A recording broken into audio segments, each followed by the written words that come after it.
হুজুররা রাজনীতি করে এটা জনগণ চায় না। কেন চায় না? এরা মনে করে হুজুরদের কাজ আলাদা, রাজনীতি আলাদা। আমরা যারা শয়তান, বাটপার, চিটা, বদমাশ, সুদখোর, ঘুষখোর, মদখোর, জুয়াখোর আছি, আমরাই ব্যবসা করব, আমরাই চাকরি করব, আমরাই রাষ্ট্র পরিচালনা করব, হুজুররা শুধু মসজিদে থাকবে। কথা বল না কেন? ইসলামের থিওরি হলো, ইসলামের থিওরি ভিন্ন।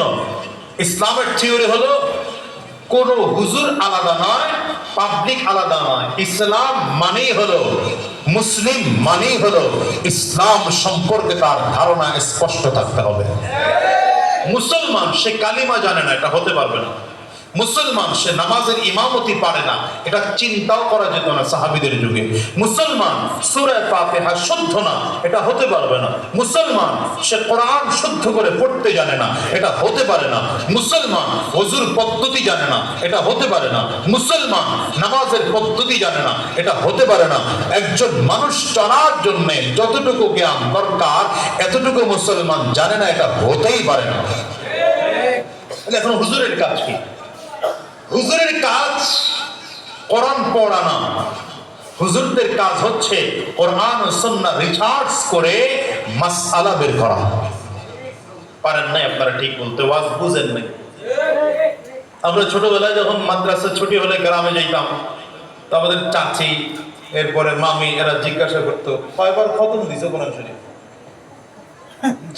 এরা মনে করে হুজুরদের কাজ হলো সূরা ফাতিহার আলহামদুলিল্লাহি রাব্বিল আলামিন থেকে শুরু করে মিনাল জিন্নাতি ওয়ান নাস পর্যন্ত পড়া। আচ্ছা বলেন তো, এটা কি হুজুরদের কাজ না এটা আমাদের মুসলমান হিসেবে প্রত্যেকের কাজ?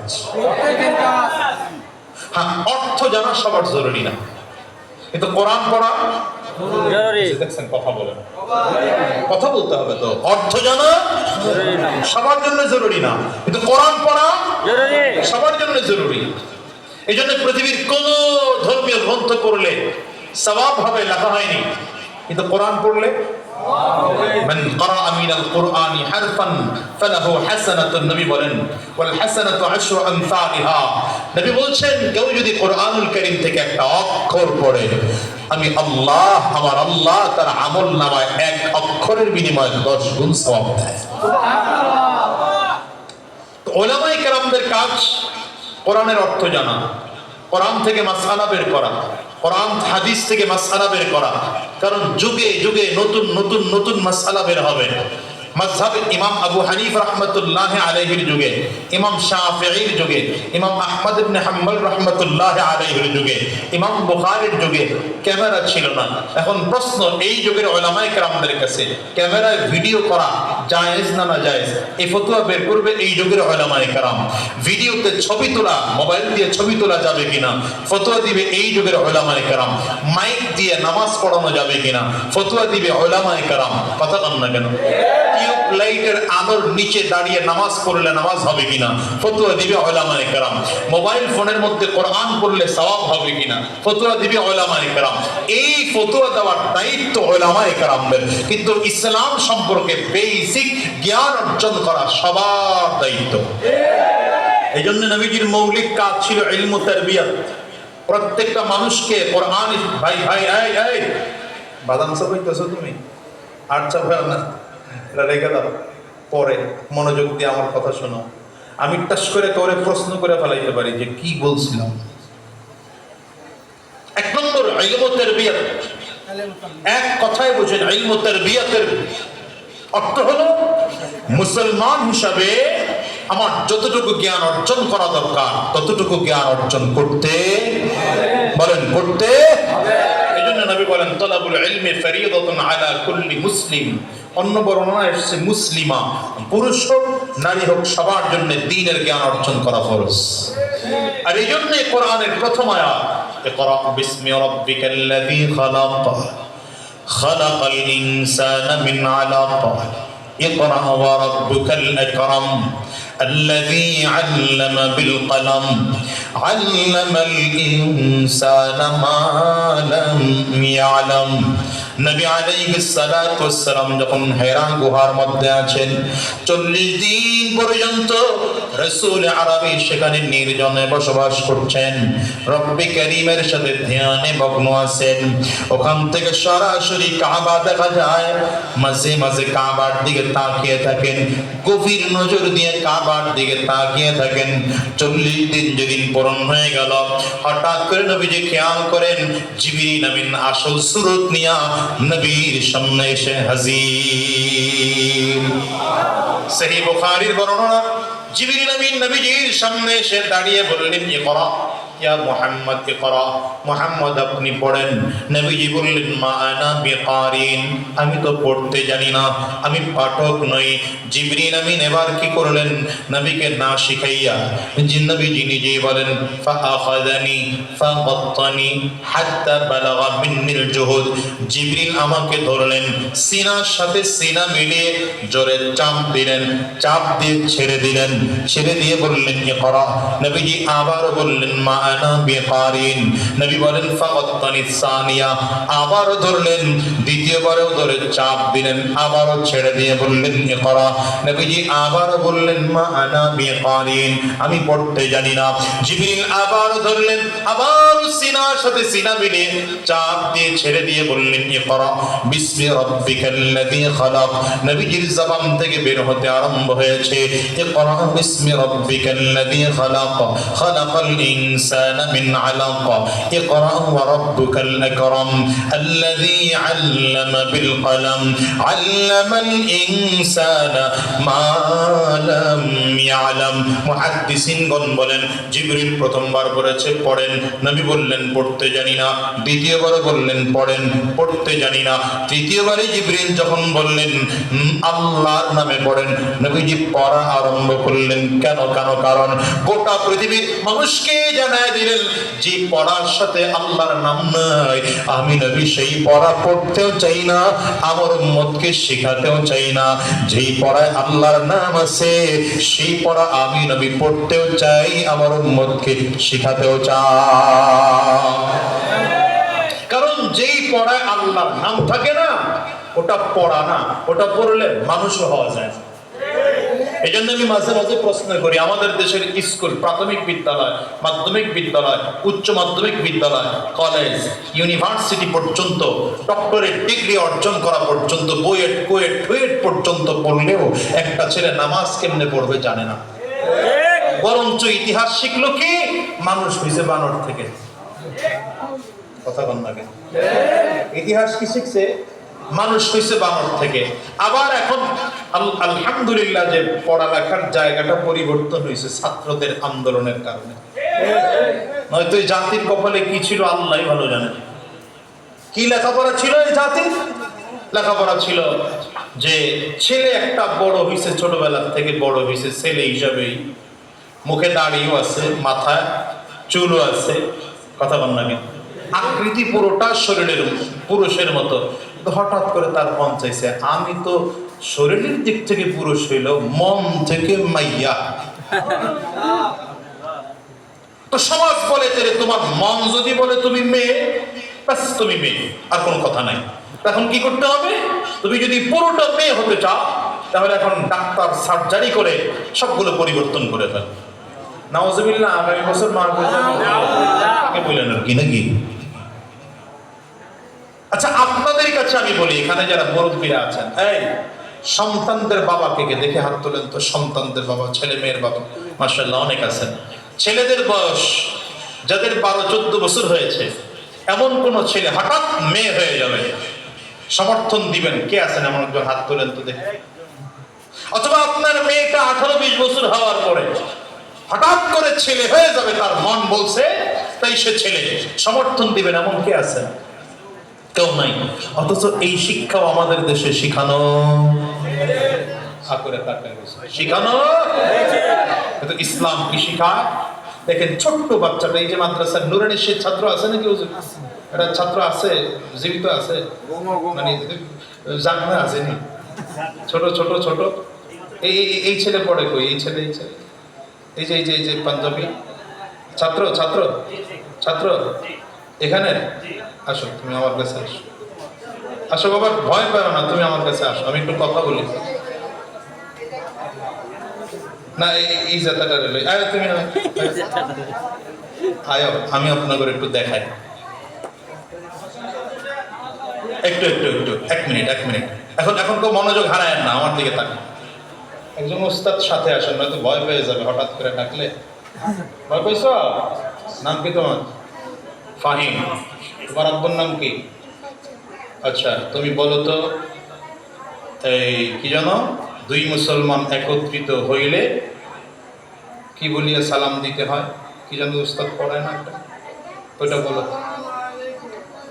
মাইকে দাও। আসসালামু আলাইকুম ওয়া রাহমাতুল্লাহি ওয়া বারাকাতুহু। আচ্ছা, এবার আরেকটা বলো, আমি তোমার সালাম দিচ্ছি, তাহলে তুমি জবাব কেমনে দিবা? আমি তোমার, হ্যাঁ বলো। ওয়া আলাইকুম আসসালাম ওয়া আলাইকুম রাহমাতুল্লাহ। আচ্ছা, এই ছেলে বয়স কত তোমার? 9 বছরে। এই ছেলে সালাম শুদ্ধ করে পারে, জবাবও শুদ্ধ করে পারে, কথা কয় না। আমি সাহস করে যদি আরো জিজ্ঞাসা করি, মনে হয় সূরা ফাতিহা, সূরা ইখলাস, সূরা ফালাক, সূরা নাস জিজ্ঞাসা করলে তাও পারবে। শুনবেন? সূরা ফাতিহা পড়ো। দেখাইছে? আপনারা ছিলেন? বসো, এবার কথা তাহলে জমবে। অথচ আমাদের সমাজে আমি কেন আনলাম রে, মাদ্রাসায় কি শেখানো হয়, জঙ্গি বানানো হয় কিনা এটা দেখানোর জন্য। মাত্র 9 বছরের বাচ্চা, আরো কম বয়সী বাচ্চা হয়তো এখানে থাকবে, 4 বছর বা 4.5 5 বছরের। আমার গ্রামের মাদ্রাসা যেটা, এটাতে 4.5 বছরের বাচ্চা এনে ভর্তি করে। এই ছোট্ট বাচ্চাটা গড়গড় করে করে 10টা হাদিস মুখস্থ বলতেছে। এখন বলেন, এই ছোট্ট বাচ্চা সালাম কেমনে দিতে হয় শিখলো। ঘুম থেকে উঠে কি দোয়া মাদ্রাসায় শিখেছে, ঘুমাইতে গেলে কি দোয়া মাদ্রাসায় শিখেছে, খানা খাইতে গেলে কি দোয়া মাদ্রাসায় শিখেছে, খানার আদব কি মাদ্রাসায় শিখেছে, ঘুমের আদব কি মাদ্রাসায় শিখেছে, মসজিদে ঢুকতে কি দোয়া মাদ্রাসায় শিখেছে, মসজিদ থেকে বের হতে কি দোয়া মাদ্রাসায় এসে শিখেছে।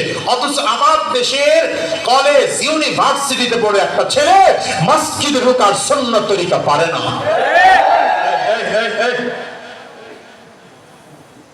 চুপচাপ থাকো, নিরিবিলি থাকো, এত ব্যস্ত হয়েও না। আমার সে তো আমার বাড়ির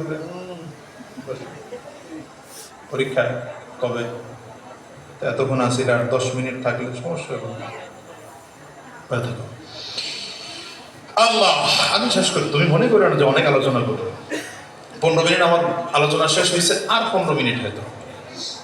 তো কেন আল্লাহ মনে বুঝাইতে চাইলাম যে মাদ্রাসায় কি শিখানো হয়। ছোট্ট বাচ্চাটা যদি দিনের এতটুকু জ্ঞান অর্জন করতে পারে, আপনার স্কুল কলেজ ইউনিভার্সিটি পর্যন্ত পৌঁছেও আপনি এতটুকু অর্জন করতে পারেন নাই, তার মানে যেই শিক্ষায় রবের নাম নাই ওই শিক্ষার দাম নাই, যেই শিক্ষায় রবের নাম আছে ওই শিক্ষার দাম আছে।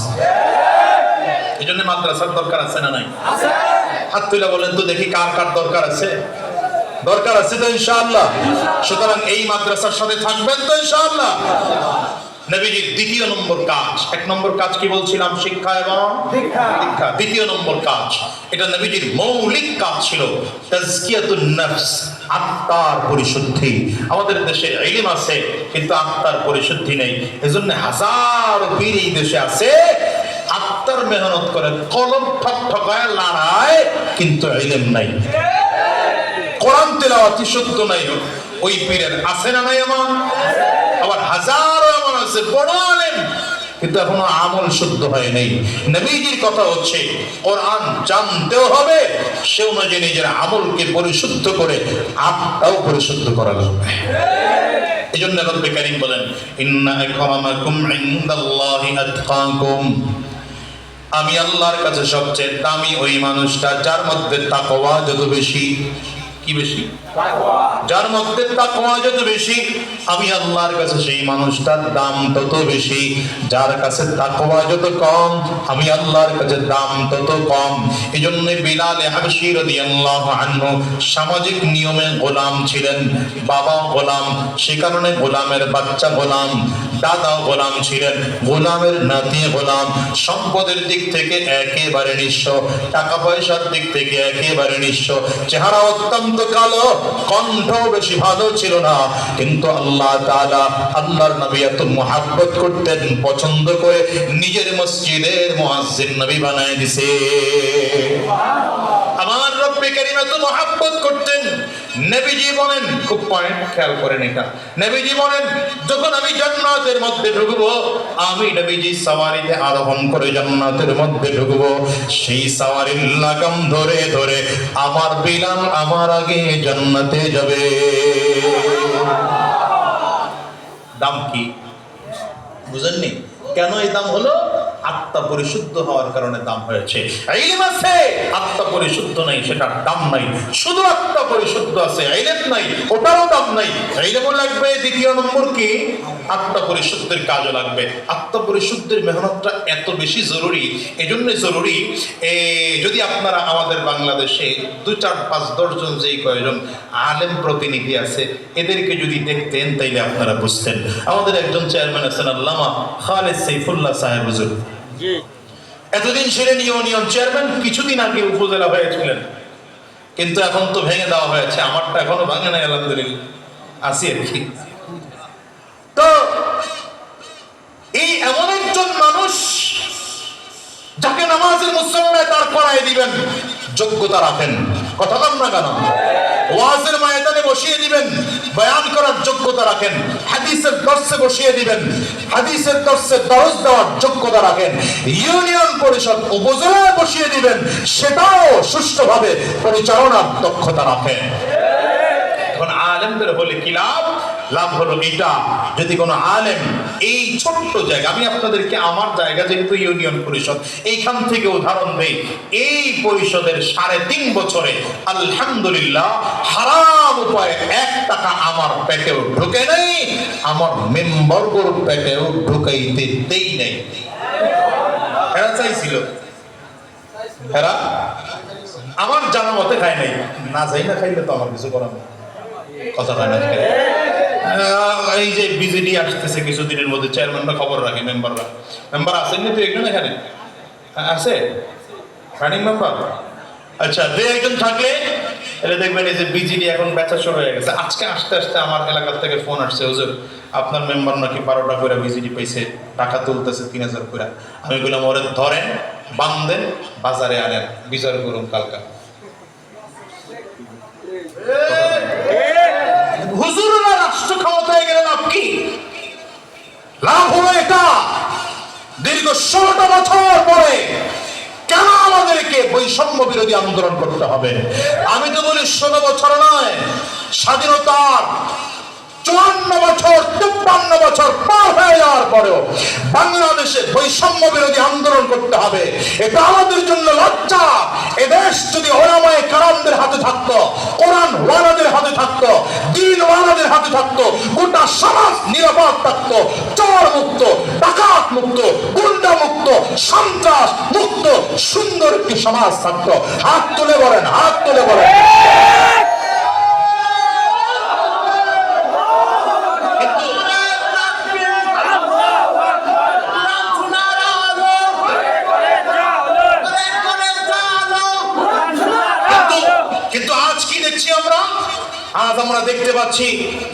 আজ আমরা দেখতে পাচ্ছি যে আমাদের দেশের এমপি আর মন্ত্রীরা এত দাপট, বাবারে বাবা, দাপটের শেষ নাই। যাদের দাপটের কারণে বয়ান মাহফিলে করতে পারি নাই এমন বহু হয়েছে, স্টেজ পর্যন্ত এসে চলে যেতে হয়েছে। আমার সাথে বহুত হয়েছে, কথা বলেন না কেন? আবার কাউকে কথা বলার অপরাধে জেলে যেতে হয়েছে, আবার কাউকে কথা বলার অপরাধে শায়েখে চরমনের মতো মানুষকে আঘাত করে ঠোঁট ফাটিয়ে দেওয়া হয়েছে। কিন্তু এখন কিচ্ছু লাগে নাই, শুধু পরিবর্তন হয়েছে, আর কিছু হয় নাই। আল্লাহ, হঠাৎ করে নেতারা নাই, দাড়ি কামায় কেউ নৌকায় উঠছে, কেউ কলা পাতায় ঘুমায়, কথা হয় না কেন? হ্যাঁ, আল্লাহ আল্লাহ, হঠাৎ করে সব পরিবর্তন। আবার শুনলাম এখন 1 লক্ষ পুলিশ এখন পর্যন্ত কর্মস্থলে যোগদান করে নাই। এগুলো পুলিশ ছিল না, এগুলো লীগ লীগ লীগ লীগ। কোন লীগ ছিল আল্লাহ ভালো জানি, এটা আমাদের পাওয়ারও দরকার নাই। কথা বল না গেল। চোরের মনে 24 ঘন্টায় পুলিশ পুলিশ থাকে, তো পুলিশের মনে তো 24 ঘন্টা ভয় থাকবেই। আইনের পোশাক পরে আমার এখনো মনে আছে আমার এই বৈষম্য বিরোধী আন্দোলনের সময় আমার একজন লোক ধরে নিয়ে গেছে ইউনিয়ন থেকে। থানার একজন সাব ইন্সপেক্টরকে ফোন দিয়েছে, সে আমার ফোন ধরেনি। 8-10 বার ফোন দেওয়ার পরে যখন ফোন ধরে নেই, আরেকজনকে দিয়ে পাঠাইছি যে আমার এই লোকটাকে কেন সে ধরেছে। সে আমার ফোন না ধরে সে উল্টা বলে আজাদি কে, ওকে আমার দলের লোক। আমি যদি এবার পাইতাম ওরে জিজ্ঞাসা করতাম তুই কোন দলের বল। কোন প্রশাসন যদি কেউ নিজেকে দলীয় পরিচয় দেয়, ও প্রশাসনিক ক্ষমতা থাকে না, ও প্রশাসন থেকে অব্যাহতি দিতে বাধ্য থাকতে হবে। বহুত ঘটেছে এদেশে। কেন ঘটেছে? ওই যে আত্মা পরিশুদ্ধ না, এই জন্য নেতাগুলা যেমনে পাইছে এমনি গেছে। আপনি বুঝেন। আমি এখানে বসে বলি, চেয়ারম্যান হিসেবে বলি, একটা ইউনিয়ন পরিষদ থেকে সরকার শুধু বেতন দেয় 4,500 টাকা। কত দেয়? 4,500। যেমন মোবাইল দেখাতে পারতাম 3 মাসের বেতন, এই যে 3-4 দিন আগে ঢুকছে আমার 13,000 টাকা ঢুকছে। ও আমার সাথী মনে হয় মোবাইল। হ্যাঁ, কত দেয়? 4,500। এটা হলো সরকার দেয়, কিন্তু চাইলে ইউনিয়ন চেয়ারম্যান 10,000 টাকা বেতন ইউনিয়ন পরিষদ থেকে নিতে পারে। এই যে 3 মাসের বেতন ঢুকছে 13,500। এটা কয় মাসের? 3 মাসের। এটা হলো 3 মাসের। আরে পরে মিয়া গজল টজল পরে কেমন, বহুত সময় আছে। আবার মা বিরলে তখন কেমন, আজকে কথা উঠছে, কথা কয়ে লই। খারাপ করতেছেন আপনারা? কথা কয়ে লই, খুব অল্প সময় কথা বলবো, খুব অল্প সময়। এই যে একজন চেয়ারম্যান পায় সর্বোচ্চ চাইলে আবার উঠছে ব্যস্ত।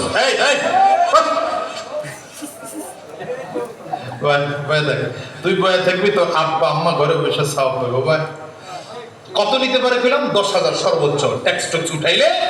আর যদি আপনি কাজের কন্ট্যাক্ট নেন তাইলে ধরেন আরো 10-20,000 হালাল উপায়ে 50,000 কামাই করতে পারেন সর্বোচ্চ মাসে।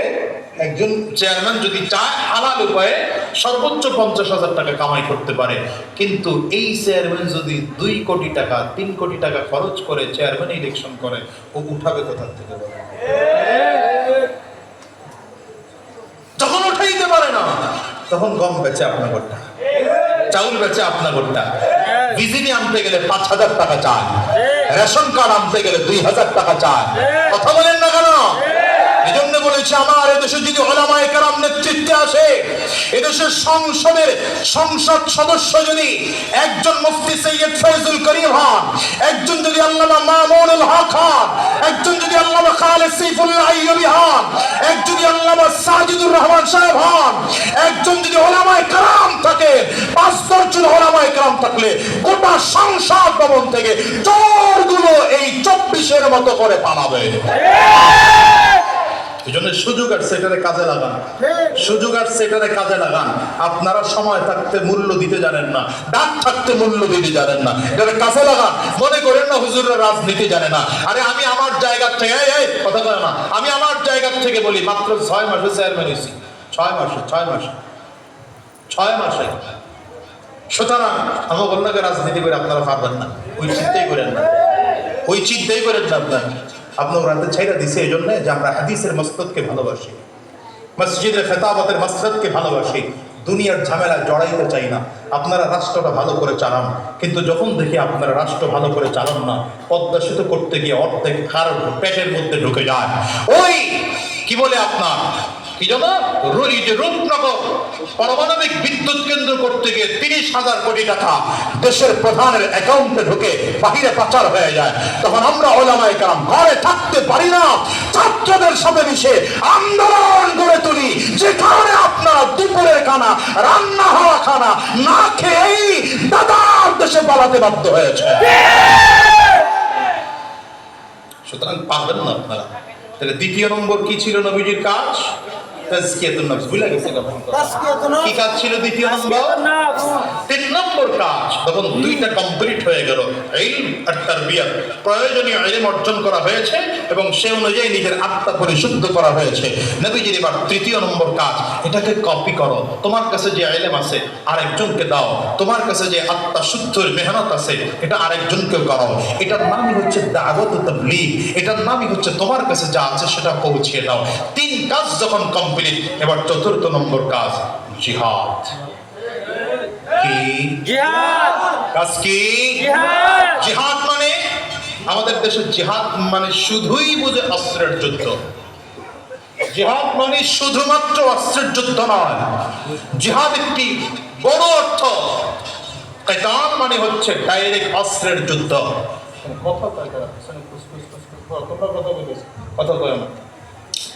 জিহাদ মানে হচ্ছে ইসলামকে দেশের সর্বোচ্চ পর্যায়ে পৌঁছানোর জন্য যত ধরনের চেষ্টা ফিকির মেহনত আছে সবগুলোর আরবি নাম হচ্ছে জিহাদ। সুতরাং আজকে আমরা এখানে বসেছি, এটাও দেশে ইসলাম কায়েম করার একটা অংশ। কথা বল না কেন? জোরে কথা বলতেছি, ইসলাম কায়েমের একটা অংশ। যখন প্রয়োজন হবে তখন হাতে অস্ত্র নিয়ে ময়দানে 5 আগস্টের মতো নামবো ইসলাম কায়েমের জন্য। ওলামায়ে কেরাম যখন ডাক দিবেন, রক্তের প্রয়োজন হলে রক্ত দেব, জীবন দেওয়ার প্রয়োজন হলে জীবন দিতেও তৈয়ার। কারা কারা আছো হাতগুলো উঁচা করে আল্লাহ। নারায়ে তাকবীর!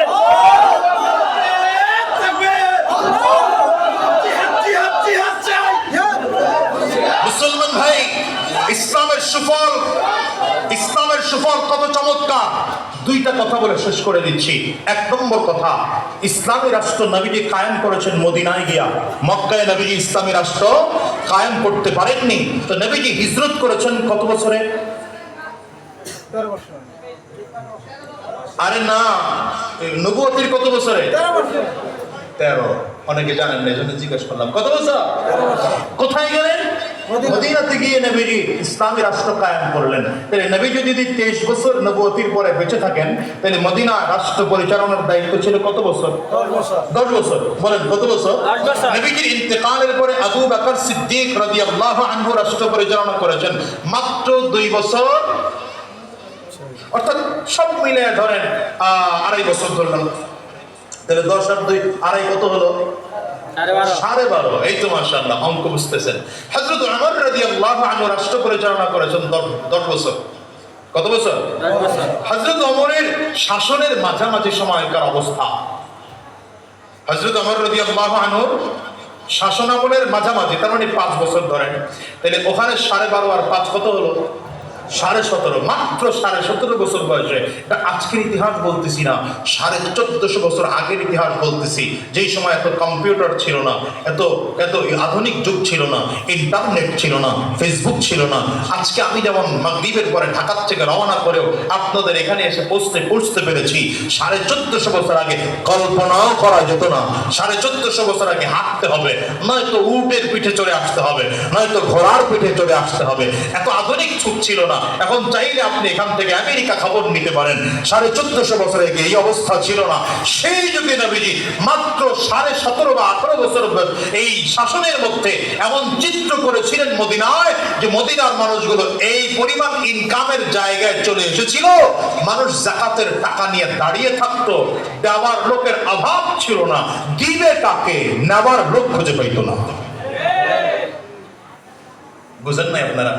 আর আমরা এই 53 বছর 100 বছর পার হয়ে যাওয়ার পরও শুধু খালি আমরা শুনতাম দেশ ডিজিটাল হবে। কি হবে? আমি চিন্তা করলাম ডিজিটাল, এটা কারণ আছে। ডিজিটাল মানে ডাইরেক্ট জেনারেশন টাল। পুরো জাতি কি হয়ে গেছে? শোনানো হয়েছে শুধু ডিজিটাল। কি পাইছেন ডিজিটালের পাইছেন এটা সরকার পরিবর্তনের সাথে সাথে বাইতুল মুকাররমের প্রতিভ পালায়। ডিজিটালের সুবিধা পাইছেন এটা সরকার পরিবর্তন হওয়ার সাথে সাথে নিজের অবস্থা এত মারাত্মক 7টা ব্যাংকের লেনদেন চুরির কারণে বন্ধ করে দিতে হচ্ছে, টাকা দিতে পারতেছে না। এটা পেয়েছেন। অথচ নবীজি কি করেছেন? কত বছর? মাত্র 18-20 হয়েছে, কথা বলবেন। মাত্র 18-20 বছরের ব্যবধানে মদিনার চিত্র এমন ছিল, যাকাতের টাকা নিয়ে দাঁড়িয়ে থাকতো, দিবে কাকে? লোক খুঁজে পাইতো না। এটা এক নম্বর। দ্বিতীয় সুবিধা, খলিফাতুল মুসলিমিন আমিরুল মুমিনিনদের সাথে কথা বলা কত সহজ। অর্থাৎ আমাদের দেশীয় ভাষায় যদি বলি তাহলে জনপ্রতিনিধিদের সাথে। আমরা তো এখন মেম্বারের সাথে দেখা করতে গেলেও বড় হিসাব নিকাশ করে দেখা করতে যাওয়া লাগে। আর যদি চেয়ারম্যান হয় তাহলে তো হিসাব নিকাশ পুরোটা আলাদা। আর যদি কোনো কায়দায় উপজেলাই যাইতে পারে, কথা কন না কেন? এমপি সব নির্বাচনে একবার আসছে, পরের নির্বাচনে এসে পায় কি চাইবেন সব দিমু, বাস কোনো অভাব নাই। নির্বাচনের পরে কাউরে চিনে না, ঢাকা যে উঠছে ওয়ার দেশে ফিরে আসে খবর নাই, খবর নাই। নাই নাই নাই। হযরত ওমর রাদিয়াল্লাহু আনহুর কথা বলছি। হযরত ওমর 2 কোটি বর্গ মাইলের শাসক ছিলেন। তখনকার যতটুকু পৃথিবী আবাদ ছিল সেই পৃথিবীর 3 ভাগের 2 ভাগে শাসক ছিলেন হযরত ওমর। সুবহানাল্লাহ। থাক, আগামী কালকে কয়লেন কে? কার কথা বলছি? যিনি নবীজির জবানের জান্নাতের সার্টিফিকেট প্রাপ্ত 2 নম্বরের সাহাবী। এই সাহাবী গিয়েছেন সিরিয়াতে, সঙ্গীকে হযরত উসমান বিন আফফান রাদিয়াল্লাহু আনহু আর আলী ইবনে আবি তালিব রাদিয়াল্লাহু আনহু, 3 জনে মিলে সিরিয়ায় গিয়েছেন। রাত হয়েছে। হযরত ওমরের এক অভ্যাস ছিল, গভীর রাতে ছদ্মবেশে বের হতেন মানুষদের খবর নেওয়ার জন্য। আরে কন্যা সুবহানাল্লাহ বলেন না। আর আমাদের দেশের নেতাগুলো জীবনেও রাতে বের হয় না, বের হইলেই জানে মানুষ খুব মেরা ভালো। কথা বল না কেন? যে আস্তে আস্তে আমাকে আমার গাড়ি যে চালক বলতেছিল যে এই প্রধান উপদেষ্টা এসে একদিন জ্যামে আটকেছিল।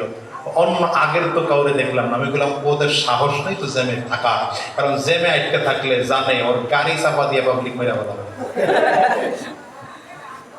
রাতে ঘুরে দেখেন, আমি আমার অভিজ্ঞতার থেকে বলছি। আবার কেউ মনে করেন না যে বুজুর্গি প্রকাশ করতেছি, মোটেও না।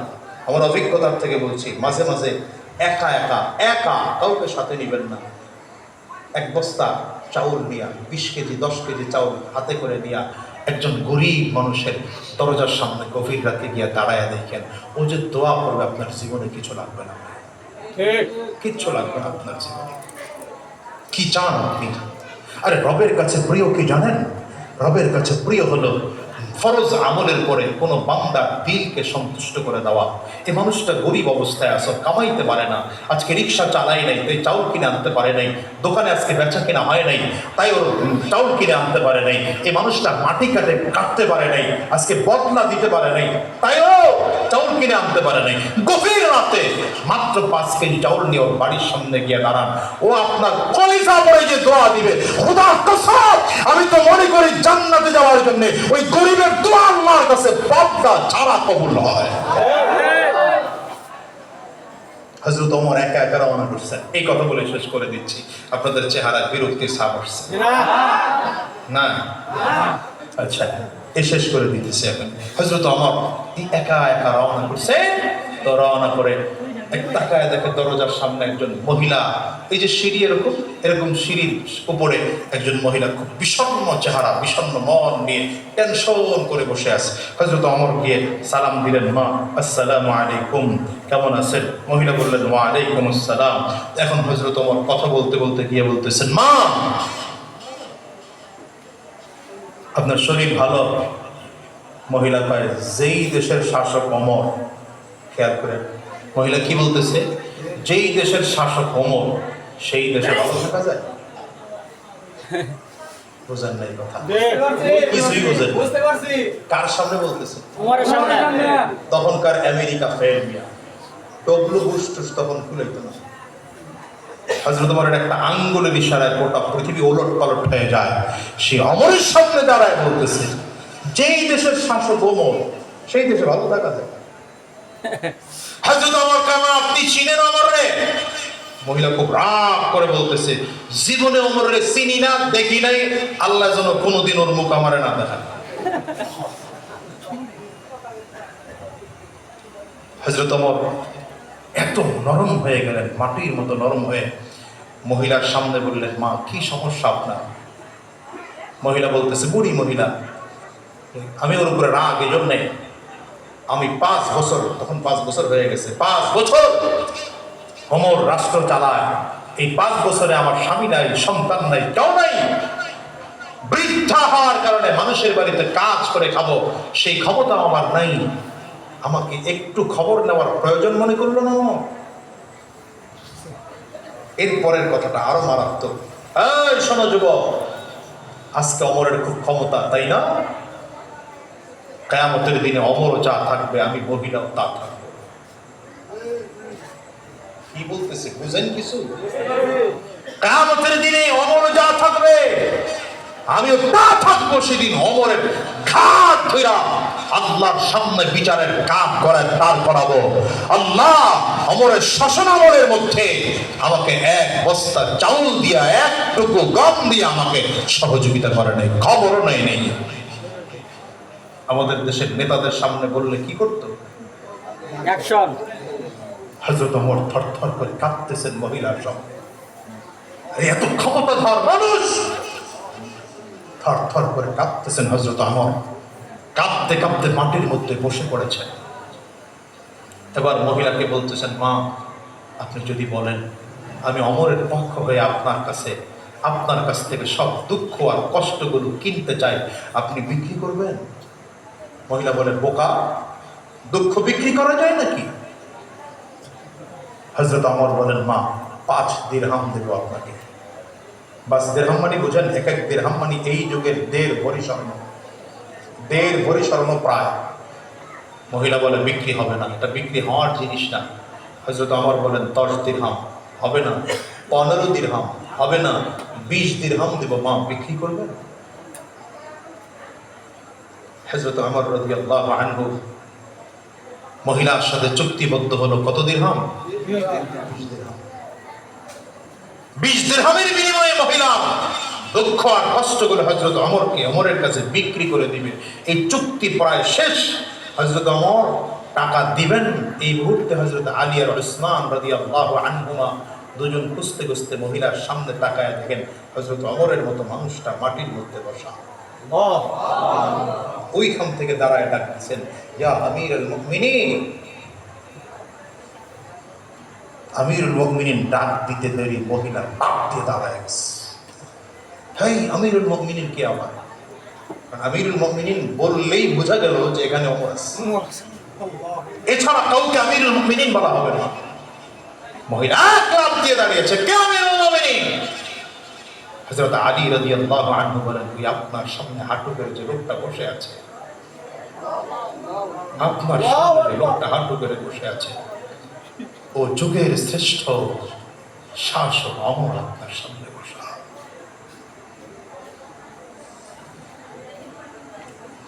রাষ্ট্র চালাও, ক্ষমতার ভাগাভাগি করো বেটা।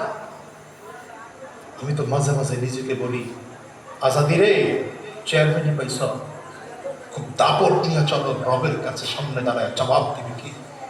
তো ইউনিয়নের একটা মানুষ যদি আল্লাহর সামনে দাঁড়ায় বলে যে আমি আজাদের আমলে না খেয়েছিলাম, ওর অবহেলার কারণে, খোদার কসম, রব তো আমাকে সেদিন হাত খেয়ে দিতে পারে।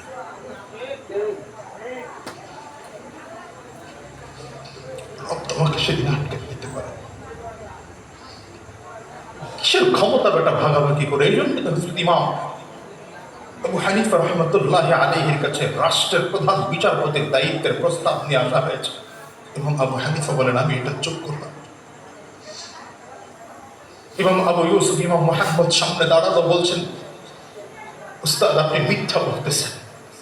ইমাম আবু হানিফা বলেন, দেখো যদি তোমাদের কথা সত্য হয় তাইলে আমি যোগ্য না, মিথ্যা হইলেও যোগ্য না।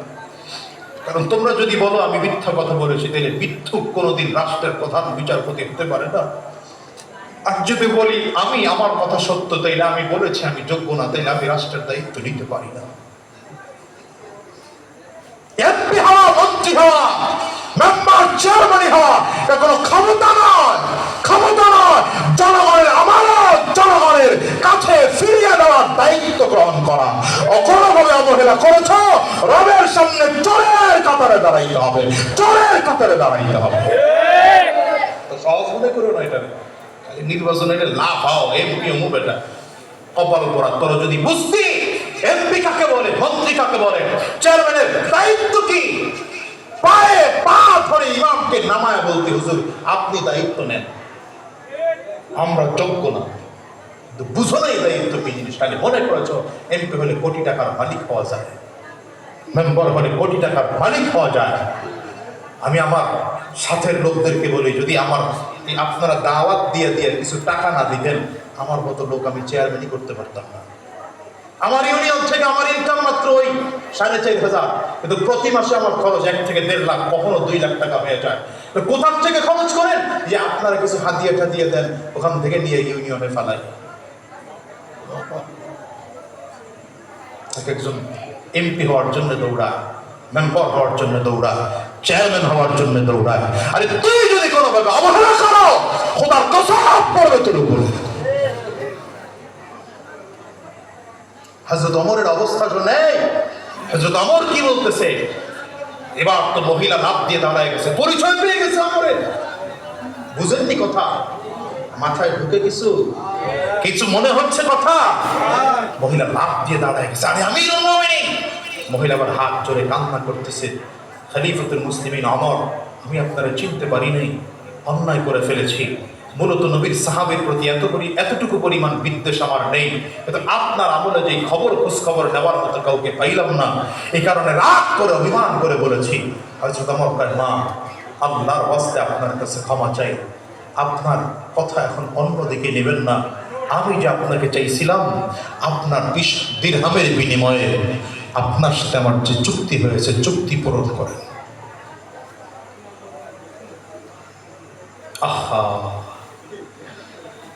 হযরত ওমর নিজের রুমালের চাদর ছিঁড়েছেন, চাদরের টুকরা ছিঁড়ে মহিলার হাতে দিয়েছেন, নিজের পকেট থেকে একটা কলম বের করে মহিলার হাতে দিয়েছেন, নিজের পকেট থেকে 20 দিরহাম মহিলার কোলের মধ্যে ছেড়ে দিয়ে বললেন, মা এই যে কাপড়ের টুকরা দিলাম আর কলমটা সামনে দিলাম, আপনি লিখে দেন 20 দিরহামের বিনিময়ে আমার জীবনের সব দুঃখগুলো ওমরের কাছে বিক্রি করে দিয়েছি। কিয়ামতের ময়দানে রবের সামনে দাঁড়ায় ওমরের বিরুদ্ধে যাররা পরিমাণ আমি অভিযোগ আল্লাহর কাছে দেব না।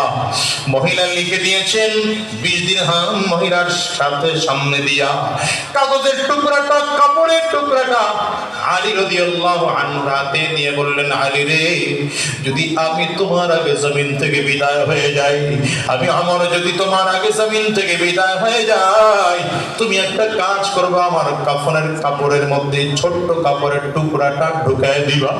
কারণ কিয়ামতের ময়দানে যদি এই মহিলা আল্লাহর সামনে দাঁড়ায় আমার বিরুদ্ধে অভিযোগ করে, আমি আল্লাহর সামনে টুকরা দেখাইব আর বলবো, মালিক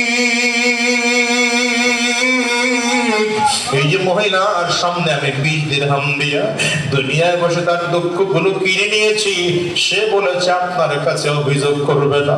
যেই ওমরকে নবীজি জান্নাতের সার্টিফিকেট দিয়েছেন 2য় পর্যায়ে, সেই ওমরের অবস্থা যদি এমন হয়, হযরত ওমর রাদিয়াল্লাহু আনহুর ব্যাপারে কিতাবে পাওয়া যায়, কাফিররা যখন আক্রমণ করেছে, খাদ্য থালি কেটে গিয়েছে, হযরত ওমর রাদিয়াল্লাহু আনহু মসজিদে নববীর বারান্দায় শোয়া দেওয়া হয়েছে, হযরত ওমর বারান্দায় শুয়ে আছে, নিজের গালটা মাটির সাথে বারবার করে বলাইতেছে আর চিল্লায় চিল্লায় বলতেছে, ওয়াইলুল লাকা ইয়া ওমর ইল্লাম ইয়াগফির লাকা রাব্বুক।